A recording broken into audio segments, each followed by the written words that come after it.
تعرف ازاي ال CIA دمرت مستقبل إيران في 3 أيام بس وبشنطة فلوس واحدة؟ سنة 1951 إيران اختارت محمد مصدق، محامي عنده 69 سنة، وعد شعبه بحاجة واحدة بس: بترول إيران للإيرانيين. 40 سنة وبريطانيا بتمص دم إيران. الشركات البريطانية كانت بتاخد 85% من أرباح البترول، والإيرانيين عايشين في فقر. مصدق وقف قدام البرلمان وقالها بوضوح: اللعبة خلصت، احنا هنأمم البترول. أعلام إيران رجعت ترفرف فوق المعامل البريطانية، والشعب احتفل، ومجلة تايم اختارته رجل العام. بريطانيا اتجننت، خسرت مليارات، راحت لأمريكا بكذبة علشان تقنعها إنه مصدق بيتحول لشيوعي. هو ما كانش كده، بس في 1953 ال CIA صدقت، أو مثلت إنها صدقت. وبعدها على طول ال CIA بدأت أوبريشن إيجاكس. عميل سري وصل طهران بشنطة فيها $1,000,000، اشترى زمام جنرالات ومول بلطجية يحرقوا الشوارع، وزور جرايد تنشر السم. وفجأة الدبابات نزلت الشوارع. الجنرالات اللي مصدق كان بيثق فيهم قبضوا عليه. في 3 أيام بس الديمقراطية اتذبحت بدم بارد. الشاه رجع للحكم، ديكتاتور صديق للغرب. البترول رجع تاني للشركات الأجنبية، ومصدق مات تحت الإقامة الجبرية سنة 1967. بس اللي CIA ما توقعتوش إن في 1979 الإيرانيين ينفجروا ويعملوا الثورة الإسلامية، الحكومة اللي موجودة لحد النهاردة. كل قائد في إيران من وقتها بيشاور على سنة 1953 ويقول: هي دي الديمقراطية الأمريكية اللي بيتكلموا عنها. في 2013 ال CIA اعترفت رسمياً إنها هي اللي هندست الانقلاب. وفي متحف طهران لسه جملة مصدق منورة: لو ما ملكناش بترولنا مش هنكون أحرار بجد. الديمقراطية اللي أمريكا دمرتها عشان شوية زيت بقت هي العدو اللي أمريكا مش عارفة تهزمه لحد النهاردة. لو حد سرق فلوسك هتسميه حرامي، طب اللي يسرق مستقبل دولة نسميه إيه؟ هل كان البترول يستاهل كل العداوة دي؟ قول لي رأيك في الكومنتات، وأشوفكوا في الحدوتة الجاية. سلام يا صاحبي. في 2010 ليبيا ما كانش عليها ولا دولار ديون خارجية. في 2012 ليبيا ما كانش فيها دولة أصلاً. يا ترى إيه اللي حصل في النص؟ قبل 2011 ليبيا كانت هادية بشكل مستفز للقوى العظمى. فلوس البترول محبوسة جوه، الكهرباء والتعليم ببلاش، والمية بتمشي في النهر الصناعي العظيم كأنها شريان حياة سري في قلب الرمل. ليبيا كانت الحالة الاستثنائية. مفيش قواعد عسكرية غربية، مفيش قروض من صندوق النقد، ومفيش عسكري أجنبي على أرضها. ما كانتش جنة، بس كانت دولة سيادية بامتياز. وهنا اللغز: لو ليبيا كانت منعزلة كده، ليه فجأة العناوين انفجرت؟ وليه صديق الأمس بقى وحش اليوم بين يوم وليلة؟ الحقيقة إن الاستقرار اللي ملوش تمن ومن غير إذن بيخلي الناس اللي بره تقلق. 2011 ما كانتش مجرد ثورة، دي كانت تفكيك منظم. ليبيا ما وقعتش في يوم، وقعت حتة حتة. منطقة حظر طيران اتحولت لحملة قصف دمرت مش بس السلاح، دي دمرت سيستم الدولة. سقطت الدولة، والزعيم اتقتل قدام الكاميرات في مشهد دموي احتفل بيه العالم. لكن في اللحظة دي في حاجة تانية ماتت: الأمان. بعد 2011 ليبيا ما بقتش حرة، بقت ممزقة. حكومتين، عشرات الميليشيات، وأسواق عبيد علانية صدمت ضمير العالم اللي ادعى إنه جاي ينقذهم. حقول البترول بقت ورقة ضغط، والحدود بقت شوارع مفتوحة للسلاح وتجارة البشر. ليبيا بتنزف، والكاميرات اللي كانت بتغطي القصف لمت عدتها ومشيت. مفيش خطابات نصر، مفيش خطط إعمار، مفيش اعتذار عن الفوضى، بس سكوت. نفس الأصوات اللي طلبت التدخل ملقتش كلمة تقولها عن اللي حصل بعده. الحكاية إن ليبيا قبل 2011 كان عندها دولة بدون إذن من الدول العظمى، وبعد 2011 بقى عندها إذن بس مفيش دولة. التاريخ هيحاكم الأشخاص، بس الواقع بيسألنا سؤال أصعب. لو ده شكل إنقاذ الشعوب، يبقى شكل دمارها إيه؟ تفتكروا مين المستفيد الحقيقي من ضياع ليبيا؟ قولي رأيك بصدق وانضم لينا، عشان الحقيقة دايماً أغرب من الخيال. حافظوا على ذاكرتكم. سلام. في ناس بتبني بيوت عشان تعيش فيها، وناس بتبني قصور عشان تخلد ذكرى اللي ماتوا. بس شاه جهان بنى زنزانته بإيده وهو مش دريان. الحكاية بدأت بعشق مجنون. شاه جهان الإمبراطور المغولي كان بيحب مراته ممتاز محل حب خرافي، لدرجة إنه قرر يبني لها القصر ده بعد وفاتها كضريح يخلد ذكراها. ممتاز محل ما كانتش مجرد زوجة للإمبراطور، دي كانت روحه وعقله ومستشارته. لما ماتت وهي بتولد ابنهم ال14، الدنيا ضلمت في عين شاه جهان، ومن هنا بدأ الهوس. تعرف إن أكبر إمبراطورية في العالم دخلت حرب بجيشها وأسطولها عشان تحمي تجارة المخدرات؟ سنة 1839 الصين كانت أغنى إمبراطورية على وجه الأرض، بتنتج حرير، شاي، خزف. وبريطانيا كانت عايزة كل ده، بس مش عايزة تدفع. فعملوا أكبر وأبشع جريمة في تاريخ الإمبراطوريات: يزرعوا الأفيون في الهند، يهربوه للصين، ملايين الصينيين يدمنوه، وبفلوس المخدرات يشتروا بضايع الصين من غير ما شيلن يخرج من خزنة إنجلترا. الكارثة حصلت. 12 مليون مواطن صيني بقوا مدمنين، عائلات بتبيع ولادها عشان جرعة، فلاحين سابوا أراضيهم، وعساكر بيقعوا من طولهم جوه معسكراتهم. قرى كاملة اتوقفت عن الحياة، لحد ما الإمبراطور جاب آخره وعين مفوض اسمه لين زي شو. الراجل ده صادر مخازن المخدرات البريطانية، دمر 20,000 صندوق أفيون، وبعت رسالة لملكة بريطانيا يطلب منها تنهي تسميم شعبه. الرد البريطاني: سفن حربية، مدافع حديثة، وصواريخ، قصاد فلاحين صينيين ماسكين رماح. دي ما كانتش حرب، ده كان عقاب جماعي. من 1840 ل 1842 القوات البريطانية حرقت الحصون، احتلت المواني، ودمرت الأساطيل. بيطالبوا بالتجارة الحرة، اللي هي في الحقيقة كانت تهريب المخدرات الحر.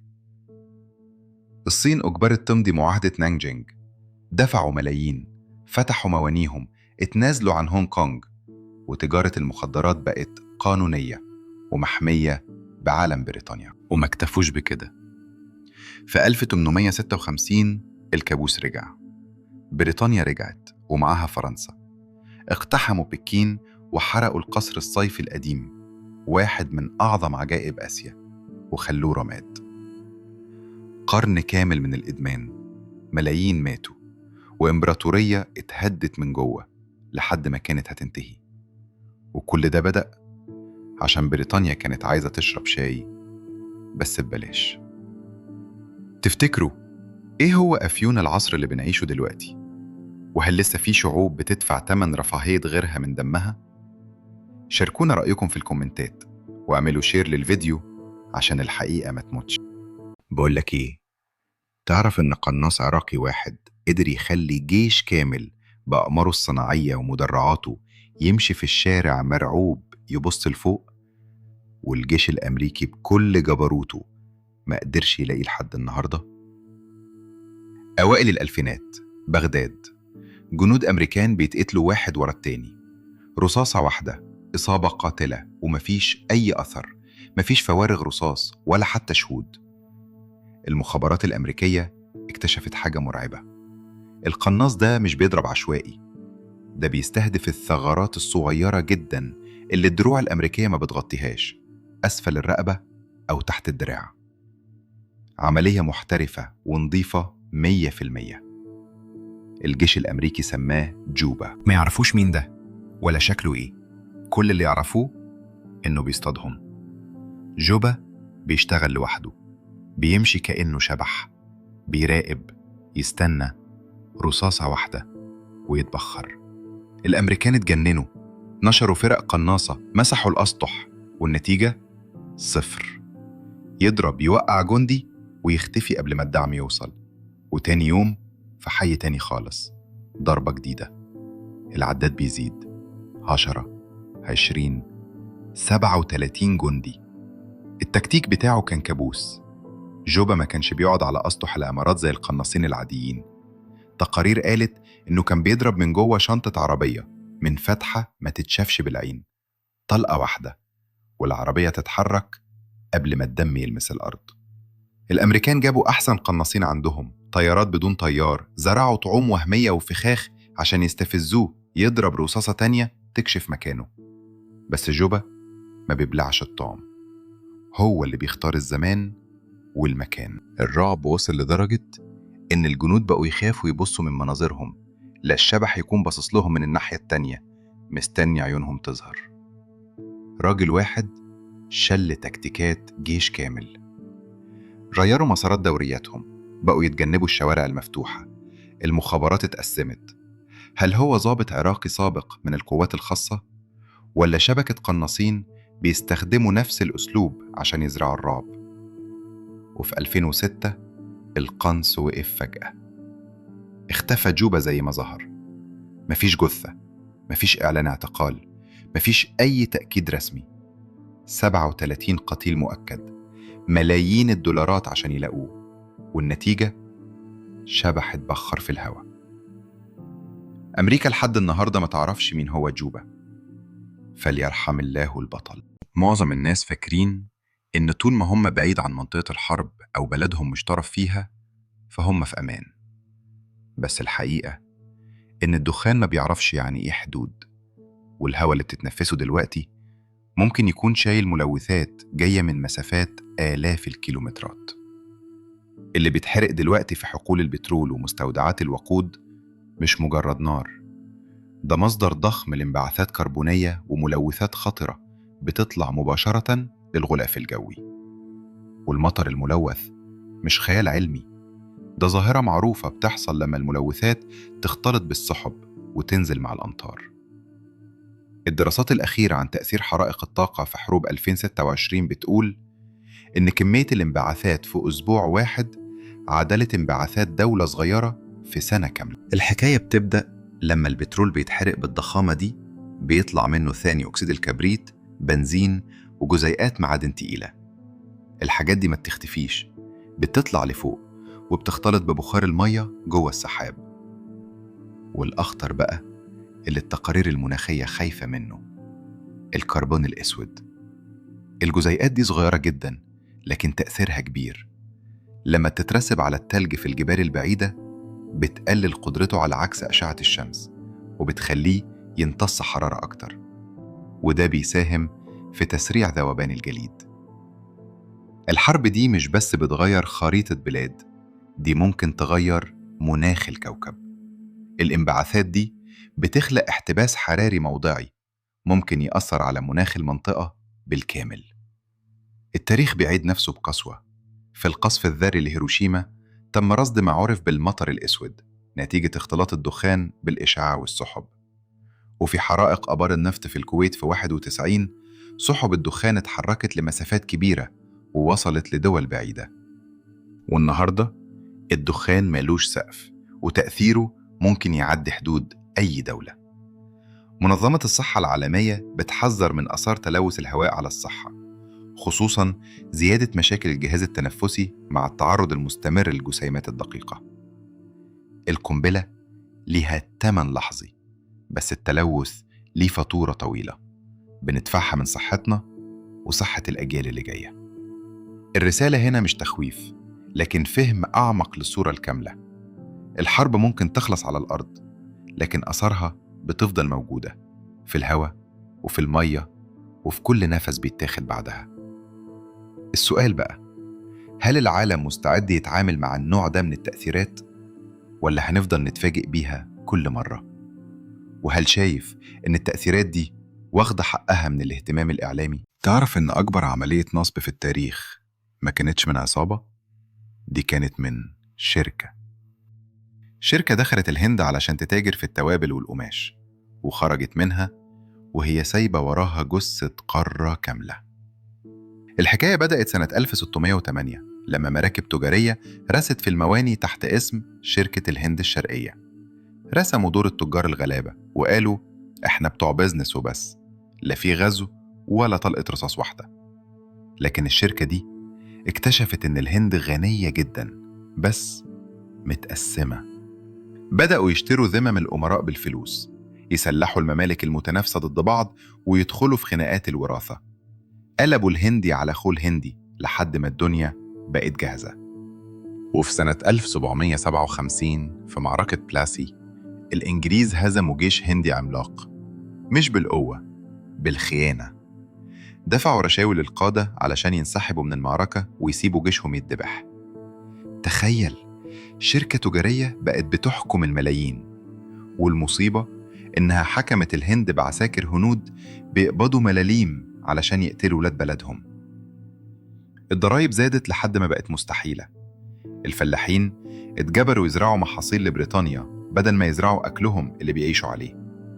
ولما المجاعات بدأت تنهش في الناس، الإنجليز رفضوا يقدموا أي مساعدة، وعشرات الملايين ماتوا من الجوع تحت حكم الشركة. وفي سنة 1857 الانفجار حصل، ثورة السيباي. الإنجليز قضوا على الثورة بقوة غاشمة، والسلطة اتنقلت رسمياً من الشركة للتاج البريطاني في سنة 1858. لكن بعد الحربين العالميتين بريطانيا ضعفت، وفي 1947 قرروا يهربوا بسرعة. رسموا حدود التقسيم في استعجال قاتل، والنتيجة كانت تشريد الملايين، وأكتر من 1,000,000 إنسان ماتوا في شوارع الهند. دخلوا تجار، حكموا أباطرة، وسابوا وراهم أرض جرحها وتاريخها اتغيروا للأبد. تفتكر في شركات النهاردة في عالمنا بتلعب نفس اللعبة اللي بدأتها شركة الهند الشرقية؟ شاركوني رأيكم في التعليقات وقول لي إيه أكتر حتة صدمتك، وما تنساش اللايك والمتابعة علشان يوصلك كل الألغاز الجديدة. سلام يا صاحبي. 26 إبريل 1986، ليلة هادية في الاتحاد السوفيتي. الناس نايمة، الأنوار مطفية، وكل حاجة ساكتة. بس جوه المفاعل رقم 4 في محطة تشيرنوبل النووية غلطة قاتلة كانت على وشك إنها تمسح مدينة كاملة من على الخريطة. المهندسين كانوا بيعملوا تجربة عشان يحسنوا الأمان، بس النتيجة كانت الجحيم بعينه. الساعة 1:23 الصبح قلب المفاعل حرارته زادت بشكل مش طبيعي. قضبان الوقود انصهرت والضغط زاد كأنه قنبلة موقوتة. وفجأة انفجار عنيف هز الأرض. الخرسانة اتدمرت والسقف طار في الهواء. اللي خرج بعد كده كان غير مرئي، بس كان أخطر من أي سلاح صنعته البشرية: الإشعاع. السما نورت بلون أزرق غريب، لون أهالي المنطقة عمرهم ما شافوه قبل كده. رجال الإطفاء وصلوا وهم فاكرين إنه حريق عادي. لمسوا الجرافيت المشع بإيديهم العريانة. في منهم مات في ساعات، وفي اللي مات في خلال يومين بس. العصافير كانت بتقع ميتة من السماء. الشجر لونه اتقلب أحمر زي الدم، والنهر بقى سم قاتل. الحكومة السوفيتية حاولت تخبي كل حاجة، ما حذروش حد. الأطفال كانوا بيلعبوا بره، الناس كانت بتاكل خضار فريش من الجنينة، والأهالي بيتنفسوا هوا مشع وهم ما يعرفوش. السويد هي اللي كشفت الحقيقة لما رصدت الإشعاع عندها. في النهاية 350,000 مدني اضطروا يسيبوا بيوتهم ويمشوا. النهاردة تشيرنوبل مدينة أشباح، مدارس معجورة لسه فيها كراريس الطلاب، ألعاب مرمية على الأرض، وملاهي واقفة مستنية يوم افتتاح عمره ما جه. حتى بعد مرور 40 سنة الأرض لسه خطر. تشيرنوبل هي تحذير من الماضي، إن غلطة واحدة ممكن تدمر المستقبل كله.